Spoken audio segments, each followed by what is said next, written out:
প্রিয় শিক্ষার্থীবৃন্দ, আসসালামু আলাইকুম। আশা করি আল্লাহর রহমতে সবাই ভালো আছো। আমরা আজকে অনুশীলনী 4.1-এর 20 নাম্বার যে অতি গুরুত্বপূর্ণ একটা অঙ্ক আছে এটা নিয়ে আলোচনা করার চেষ্টা করব ইনশাআল্লাহ। এই অঙ্কটা কিন্তু মোস্টলি ইম্পর্ট্যান্ট একটা অঙ্ক, হাইলি ডিমান্ডেড একটা অঙ্ক। এইটা কিন্তু অনেক সৃজনশীলের মধ্যে আমরা পাই অনুশীলনী 4-এর। তো আমরা প্রশ্নটি সমাধান কিভাবে করব তাই একটু দেখে আসি। প্রথমত প্রশ্নটাতে উল্লেখ আছে 2 two the power x plus 2 two the power 1 minus x equal 3। এখান থেকে আমরা x এর মান সমাধান করব। এখানে একটা বিষয় লক্ষ্য করো, দুই পক্ষেই কিন্তু ভিত্তি সমান নয়। এই পক্ষে ভিত্তি 2 আছে, ঠিক আছে, কিন্তু ওই পক্ষে কিন্তু ভিত্তি আর 2 নেই। তো ভিত্তি যদি সমান না থাকে তাহলে আমাদের জন্য কাজটা একটু টাফ হয়ে যায়। তো এই ক্ষেত্রে আমি কি করতে পারি, এইখানে যদি আমরা একটু লক্ষ্য করি তাহলে কিন্তু দেখতে পাচ্ছি 2 two the power 1 minus x।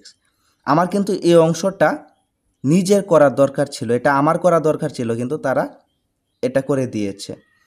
তো আমি এক কথা আগেই বলেছিলাম যে তারা যদি কোনো অংশ আমাকে করে দেয় তাহলে আমাকে ঠিক তার উল্টো কাজ করতে হবে।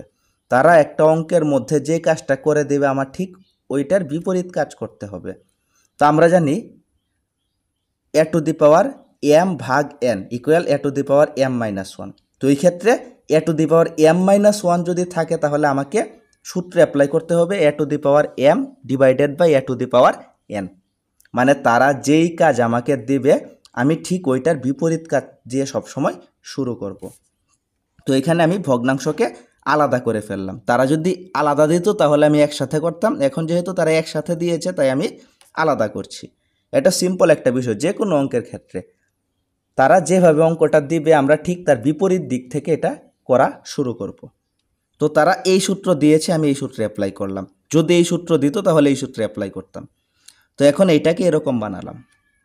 তারপর আমরা জানি এটা লব হয়ে যাবে, আর এই 2 two the power minus x ইনভার্সের পাওয়ার থাকার কারণে এটা লব থেকে হর হয়ে যাবে।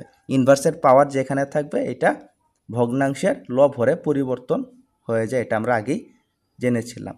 এটা লব আকারে আছে, এটা হর হয়ে যাবে। তারপর এখানে আমরা ভগ্নাংশের একটা যোগ করেছি, এর আগে একটা কাজ করেছি। আমরা অঙ্কটা সহজ করার জন্য 2 টু দি পাওয়ার x, এই জটিলতাটা কমানোর জন্য আমরা 2 টু দি পাওয়ার xকে এ ধরে নিয়েছি। তো 2 টু দি পাওয়ার xকে এ ধরলে এই জটিলতাটা কিন্তু একটু কমে যাচ্ছে। তো এই ক্ষেত্রে 2 টু দি পাওয়ার x এর পরিবর্তে এ, এখানে 2 টু দি পাওয়ার x এর পরিবর্তে এ। এখন কিন্তু বিষয়টা সিম্পল হয়ে গেল। তো এই ক্ষেত্রে আমি a প্লাস 2/a ইকুয়াল 3 এই সরলটা কিন্তু খুব সহজেই করে ফেলতে পারি। a square plus 2/a equal 3 ভগ্নাংশের যোগ হয়েছে এখানে। তারপর এখানে a কিন্তু ভাগ আছে, আমরা ভাগকে যদি পক্ষান্তর করি তাহলে গুণ হয়ে যায়। তারপর 3কে এই পাশে আমরা নিয়ে আসতে পারি, কারণ এটা মিডিল ফ্যাক্টর আকারে রাশি অলরেডি হয়ে গিয়েছে। আর মিডিল ফ্যাক্টরের ক্ষেত্রে আমরা জানি সর্বনিম্ন পাওয়ারটাকে দ্বিতীয় অংশে রাখতে হয়।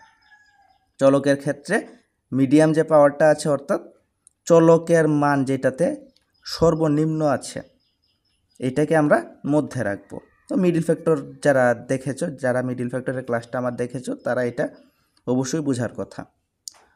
তো এই ক্ষেত্রে আমরা কি করেছি, এই ক্ষেত্রে এই অংশটা পক্ষান্তর করে আমরা এই অংশে নিয়ে এসেছি, মধ্যে এনেছি মিডিল ফ্যাক্টরটা সুষ্ঠুভাবে বন্টন করার জন্য। এই সিস্টেমে কিন্তু মিডিল ফ্যাক্টর থাকে। তারপর এখানে আমরা একটা মিডিল ফ্যাক্টর কমপ্লিট করলাম। মিডিল ফ্যাক্টর আমি দুইটা সিস্টেমে করে দিয়েছিলাম, একটা ক্যালকুলেটরের মাধ্যমে আর একটা ম্যানুয়ালি। তো তোমরা যে কোনোভাবে মিডিল ফ্যাক্টর করতে পারো, আর এর জন্য আমার পূর্বের ভিডিওগুলো তোমরা দেখতে পারো। ক্যালকুলেটরের ম্যাজিকের মধ্যে আমি কিভাবে মিডিল ফ্যাক্টর করতে হয় ওটাও দেখিয়ে দিয়েছি, আর ক্যালকুলেটর ছাড়া কিভাবে মিডিল ফ্যাক্টর করতে হয় ওইটাও কিন্তু আমি একটা ক্লাসের মধ্যে দেখিয়ে দিয়েছি। ওইটা চাইলে তোমরা দেখে নিতে পারো, আমার ভিডিও লিস্টে দেয়া আছে। তারপর মিডিল ফ্যাক্টর যখন আমরা কমপ্লিট করলাম, কমপ্লিট করার পর এখানে পাচ্ছি a minus 2 a minus 1 equal 0।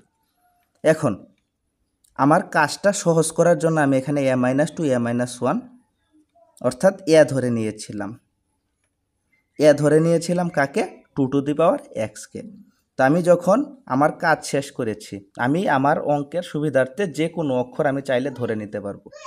আর অক্ষর ধরার ক্ষেত্রে একটা নিয়ম আছে, যে অক্ষর দেয়া থাকবে এই অক্ষর বাদে যে কোনো অক্ষর ধরতে হবে। চলক এখানে এক্স দেয়া আছে, আমরা কিন্তু এক্স আর ধরতে পারবো না, ধরতে হলে এক্স বাদে যে কোনো অক্ষর আমরা ধরতে পারবো। তো সর্বশেষ অংশে আমরা কি করেছি, যখন অঙ্কটা কমপ্লিট হয়ে গিয়েছে তখন আমরা মান আবার রিপ্লেস করে দিয়েছি। এ এর মান আমরা 2⁴x কে ধরেছিলাম, তো এই ক্ষেত্রে এ এর পরিবর্তে আমরা অঙ্কটা কমপ্লিট করে 2⁴x বসিয়ে দিলাম। এখানে আমি সাইড নোট দিয়ে দিয়েছি। মিডল ফ্যাক্টর করার পরে এরকম রাশি থাকলে আমরা জানি হয় অথবা লিখতে হয়। তো হয় এটা ইকুয়াল 0 অথবা এটা ইকুয়াল 0। তো 2⁴x - 2 = 0 হলে -2কে আমরা ওই পাশে যদি স্থানান্তর করি তাহলে প্লাস হয়ে যায়। এখন কোনো কিছুর উপরে পাওয়ার না থাকলে আমরা জানি এটার পাওয়ার থাকে 1। দুই দিকের ভিত্তি মিলে গেল, দুই দিকের ভিত্তি যেহেতু মিলে গিয়েছে তাহলে ভিত্তি বার থাকছে এখানে x, আর এখানে পাওয়ার নেই মানে 1, অর্থাৎ x এর মান এখানে হয়ে গেল 1। আর এইখান থেকে যদি আমরা মান বের করতে চাই তাহলে 2⁴x এর মান 1। এখন একটু লক্ষ্য করো, এইখানে এবং এইখানে দুই জায়গার কিন্তু ভিত্তি সমান নয়। তো ভিত্তি সমান বানাতে হলে আমার এখানে ভিত্তি আনতে হবে 2, আছে 1 কিন্তু আমার ভিত্তি সমান বানানোর জন্য আনতে হবে 2। তারপর কি করব, 2 আনলে তো আমার এই অংশের সাথে মিলছে না, এই অংশ থেকে বাড়তে কোনো কিছু কিন্তু লেখা যাবে না। তো আমার 2 আনার জন্য তো আমি 1 এখানে মিলাতে পারছি না, তো এই ক্ষেত্রে আমি কিন্তু পাওয়ার 0 দিয়ে দিতে পারি। আমরা জানি কোনো কিছুর উপর পাওয়ার 0 দিলে এটার মান 1এই থাকে। তাহলে এখন লক্ষ্য করো, ভিত্তিও 2 এসে গেল, আবার 1 মানেরও কোনো পরিবর্তন হলো না। এইদিকে যদি ভিত্তি আমার 5 থাকতো তাহলে আমি এখানে 1-এর পরিবর্তে 5⁴0 লিখতে পারতাম। আমি এখানে ভিত্তি 2 এনেছি এই ভিত্তির সাথে মেলানোর জন্য, আর পাওয়ার 0 দিয়েছি এইটাকে মেলানোর জন্য। মনে রাখতে হবে, সমানের দুই পক্ষে মিল রাখার পরে উপরের যে অংশ অর্থাৎ যেখান থেকে লাইনটা শুরু হয়েছে, উৎপত্তি হয়েছে, ওই লাইনটাকেও কিন্তু ঠিক রাখতে হবে, না হলে হবে না। লেভেল রাখতে হবে সব সময়। আমরা সমীকরণের দুই পক্ষে যাই করি না কেন, দিন শেষে ওই দুইটা অংশকে লেভেল রাখতে হবে। তো আমরা কিন্তু এই অংশে ভিত্তি 2 এনেছি এটার সাথে মেলানোর জন্য, আর লেভেল করার জন্য আমরা এখানে পাওয়ার 0 দিয়েছি। এখন দুই দিকের ভিত্তি কাটা যাচ্ছে, থাকছে x আর এখানে থাকছে 0। তো আমরা x এর দুইটা মান পাচ্ছি, এখানে x এর মান একটা 1 আর একটা 0। তো আমরা চাইলে এভাবে এই ধরনের যে কোনো অঙ্ক থাকলে এই মেথড অ্যাপ্লাই করে আমরা সমাধান করতে পারি। তারপরেও যদি কারো কোনো জায়গায় বুঝতে কোনো সমস্যা থাকে তাহলে ওইটা অবশ্যই কমেন্টে জানাবে, আমি তোমাদেরকে ওই জায়গাটাও বোঝানোর চেষ্টা করে দেব ইনশাআল্লাহ। তো আজকের মতো এ পর্যন্তই। ধন্যবাদ সবাইকে। আসসালামু আলাইকুম।